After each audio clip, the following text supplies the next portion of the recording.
Assalamu alaikum guys, welcome back to the channel, and Ramadan Mubarak to our Muslim brothers. This is the first day of Ramadan, and obviously I'm fasting, so I won't be able to talk for very long, otherwise I'll dehydrate and drop down.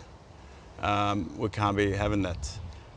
Just wanted to make a quick video to show you my beautiful Tibuchina tree in full bloom.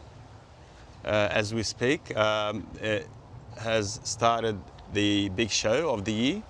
Every autumn or fall, it breaks into flower and it puts up a beautiful, spectacular show for everyone to see. It's a beautiful, beautiful tree, evergreen, and it produces these lovely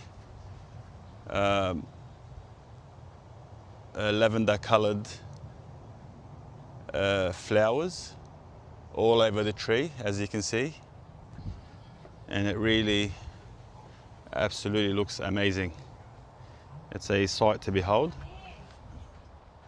especially up against the other colors I've got throughout the front yard.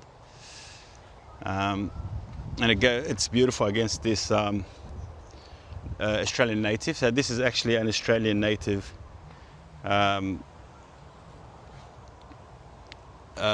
shrub. It does not grow higher than this. That's pretty much its maximum height and its maximum width. It's a couple of years old, maybe 3 years old, this thing, and it's absolutely gorgeous. I love it. It's so it's an evergreen, or ever silver actually, shrub. It stays like this all year round. It's got these sort of the only thing it resembles that I can think of is maybe lavender sort of leaves, except it's silvery, or rosemary, the herb rosemary. It's got some resemblance to that, but again more on the silver side compared to green sort of colors. It's absolutely beautiful, and it's very soft to the touch. Very soft to the touch, and it does produce bell-shaped flowers a few times during the growing season. So the whole plant will be smothered with sort of miniature bell-shaped purple-colored flowers, and it does that a few times during the year. And yeah, I think I noticed, yeah, there we go, one of the mangoes actually, that's why I recommend you guys, anyone that has a mango, to, let me just get inside, to bag your mangoes, at least towards when they start ripening, obviously to protect them from pests and birds and bats, but also another good reason to bag your mangoes. You can see this little beauty here, absolutely gorgeous. It's tree ripened, perfectly, perfectly ripened on the tree. And what I've done is I've used these large organza type bags, about 30 centimeters by 20 centimeters, so roughly 1 foot long, the actual bag, by 20 centimeters, 8 inches wide. And what I've done, I've bagged them, and I've used a peg, just like your regular clothes hanging pegs, and I've hooked it onto the stem of the mango. So the same stem that the mango was hanging off, you can see that stem, the mango was attached to that stem, and I've connected the peg to the stem. And what that does is basically when the tree, or when the mango, is absolutely perfectly ripened, they drop like any fruits. Once they become, they've had enough of the mother tree will just release them. They'll abort the fruit. It's telling them basically you're done. You've had enough in nutrition, and you got to go to the world, and it releases it. And rather than dropping on the floor and risking fruit damage, especially mangoes, because they tend to be a bit soft when they ripen. And this, by doing it this way, the fruit actually drops in the bag, and it does not drop on the floor because the actual peg is anchoring it to the stem. So it acts as a catcher, basically, as a net. There you go. I've just taken it off, and that's going to my parents. We're going to go visit them now, so I'll give that beautiful mango to them. Absolutely gorgeous. Let me just open it up for you guys if I can.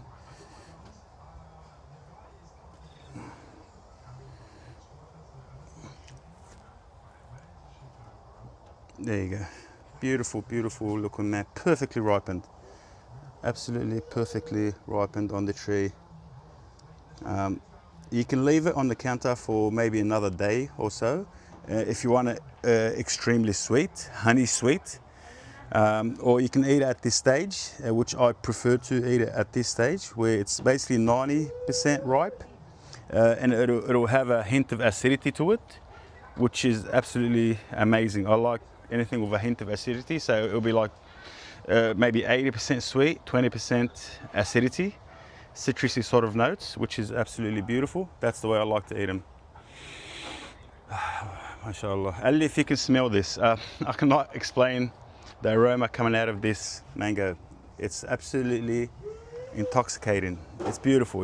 No store-bought mango or supermarket mangoes have this aroma. They have no aroma actually, because they've been picked way too early, which they have to. I can't really blame them. They need to ship them and store them and so on. They can't just pick it ripe off the tree and then sell it. It won't last. Otherwise they'll end up rotting away and throwing them. So they have no choice. But still, regardless, you can never get a properly ripened or the right taste or aroma from a store-bought, supermarket-bought mango compared to a tree-ripened mango. Everything about it is more, the interior is more vibrant, the aroma is more intense, the taste is more intense, sweeter, more sort of a mango flavor. It's just absolutely amazing. Again, I've said it before, if you're able to grow a mango in your climate, please do so, because it's one of those fruit that cannot be missed. You must grow it. All right, I'll just take you for a quick walk around the garden, just to show you this beast of a tree in full bloom.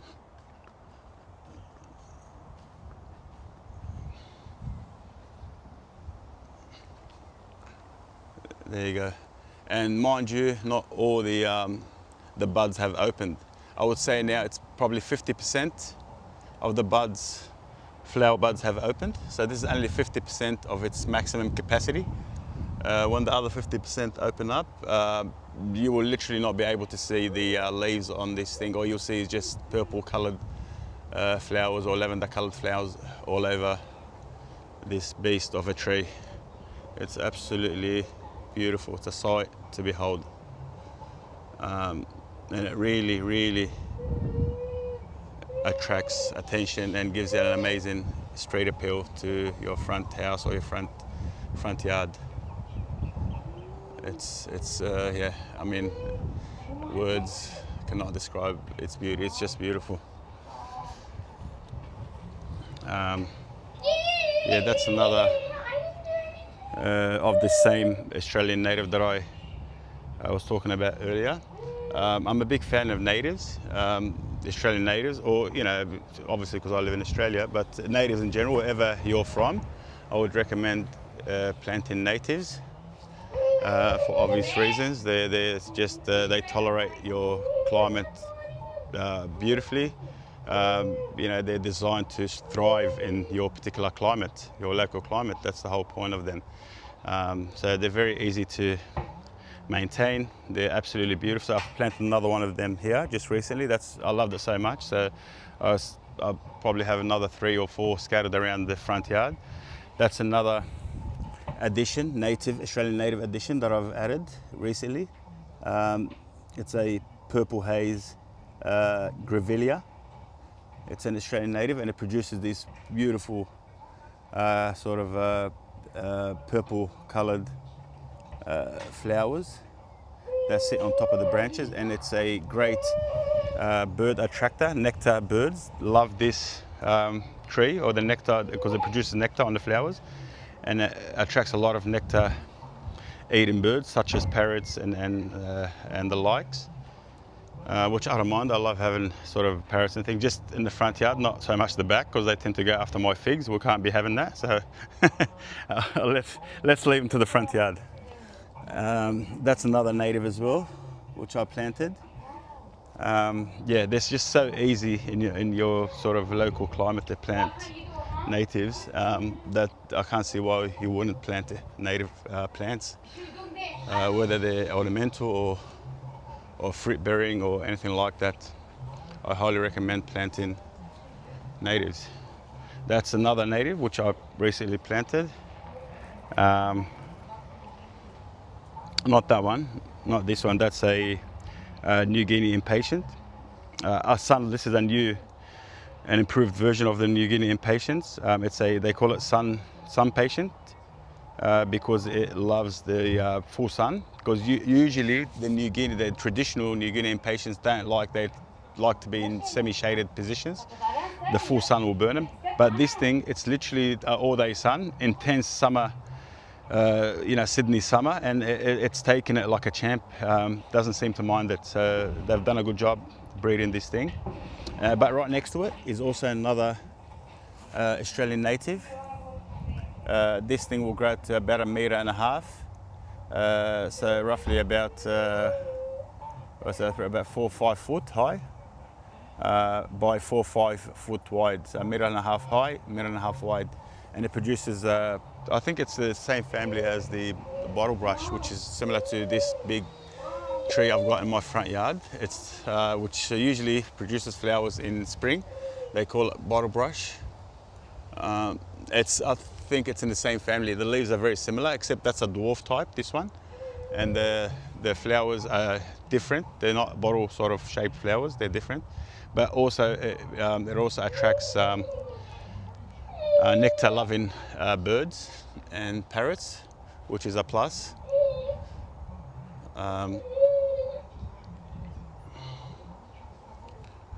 And you can see the mangoes. I've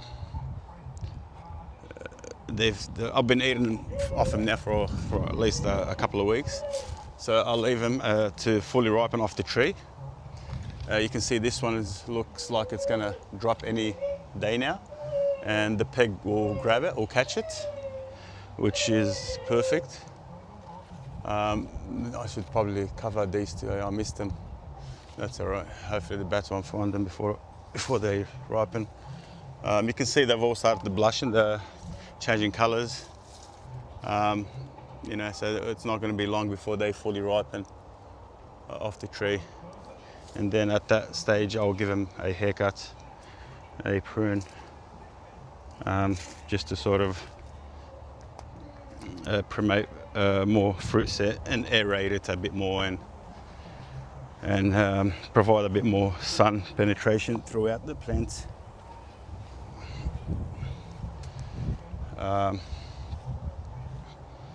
Yeah, that's also another native, Australian native, which will bloom, I believe, during late winter and early spring. The whole thing will be covered in these sort of miniature heart sort of shaped red flowers, which also looks stunning. That's also another Australian native, that little feature plant there. They call it Australian, the native Australian grass tree, native to Australia. Very, very super slow growing. So this thing here, you can see it's probably 4 foot high, and it's probably about, it grows about, on average, maybe an inch per year, a year. So 1 inch or 20 centimeters or so per year. So you do the calculations and tell me how old this thing is. It's very old. For its size, it's very old, unbelievably old tree for its size. So it's that thing's probably 1 meter high, uh, uh, 20 centimeters a year. So it's probably what, 20 years or so, for something that's only 3 feet high. It's impressively slow growing actually. So yeah, there's another, it's a pine type of plant.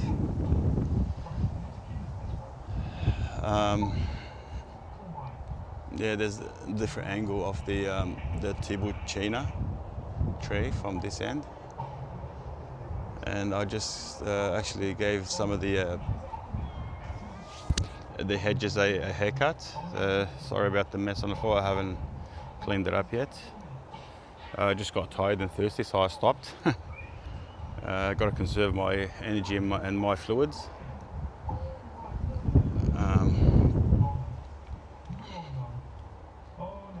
That's another impatient, sun-loving impatient.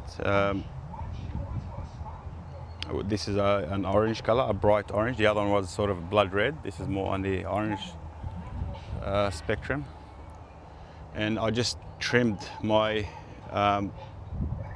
Washington navel because it was protruding over the walkway, and I didn't want that. It was sort of blocking the footpath. And so I gave it a bit of a haircut right there, and in doing so I probably lost about maybe 30 fruits, 30 oranges. You know, it's hard to do so, but mashallah, it's loaded. I mean, I'm not going to miss out on much.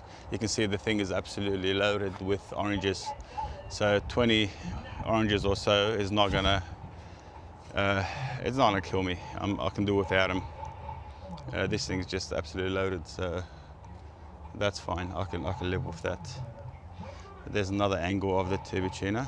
And mind you, again, that's only 50% in bloom. There's another 50% to open yet. That's also another Australian natives. It produces sort of star-shaped flowers. You can see the buds all over there. It's a beautiful looking plant as well. Again, it's only a shrub. It doesn't grow more than a meter or so. My Namdok, my mango is colouring up nicely. I'm just waiting for it to drop. I want it to be perfectly ripened off the tree because I want to taste it to its maximum potential, and I want to sort of pin it against my Kensington Pride mango, the Australian mango there, Kensington Pride. This is Australia's favourite mango and my biggest mango in my yard. It's the oldest mango actually. The Namdok I've only had for maybe a few months, since winter I suppose, 5 months or so, and it already produced one. It produced a lot more, but I didn't want to sort of burden it with too much fruit, so I just left one so I can taste it. And once it's ripened, I'll open it up and taste it. I'll do a taste comparison against the Australia's favourite mango, the Kensington Pride mango, and we'll see how it sort of it fares against the Australian mango. That's also another native. I love this thing. It's in full bloom. You can see I've shaped it sort of like a bonsai, like a miniature bonsai shape, and you can see the cones. These are the flowers. Those cones coming up, those golden coloured brush looking sort of flowers. They literally look like a sort of a brush, but gold in colour. It's absolutely gorgeous. I love it. It's so unique. I love this thing. That's the thing about natives, especially Australian natives. They have so much unique plants to offer, and a lot of people don't know about them. They just go for the usual sort of roses and things like that, when they can just get some natives that look absolutely beautiful and so easy to maintain and look after and care for. That goes for any region or country you live in. I really suggest that you get natives. Yeah, again, because they thrive. They love your conditions. You don't have to work so hard to make them sort of thrive and then take off on you and just stay healthy in general. You know, since Australia is a very sort of it can be a dry and hot you know, country, especially where we are.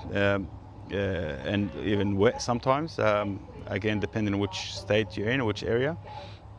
But this thing absolutely loves it. I hardly ever I don't do much to it. I literally no pruning, hardly any pruning, hardly any fertilizing. It's just loves being left alone. It thrives on neglect. This thing literally thrives on neglect. So it's absolutely a champ of a plant. And I've planted it, as you can see, that's another of the bougainvillea, which I'm still training. I'm going to train it as a bonsai style. You can see how it's starting to form the main trunk there. Once it gets big enough, I'll keep pruning it and shaping it, and eventually it'll become similar to my other bougainvillea, my older bougainvillea, which is right here. So this is my oldest bougainvillea. They're dwarfs, obviously. So all my bougainvilleas are dwarfs. They don't grow higher than this, about 1.5 meters. Again, maybe 5 foot high. And they're beautiful looking plants, very compact and contained, and they produce flowers a few times during the year. And their ornamental value is really nice. You can see the leaves on this particular one is variegated between sort of green and yellow variegation. Right next to the silver Australian native there, and up against the purple Tibucina on top of it. It looks absolutely stunning. Absolutely stunning. And yeah, the other bougainvillea I was just talking to you about is more of a like a white and green variegation. I've got another similar one down there, and there's another one here which is slightly different. This is more of a cream and green variegation. Also, it's still in production. It's not big enough to be shaped yet, but I'm keeping my eye on it. And that's pretty much it, guys. Okay, I'm sort of drying up a bit, so I gotta go. I hope you enjoyed the video, and if you did, please don't forget to share, like, and subscribe, and I'll see you next time.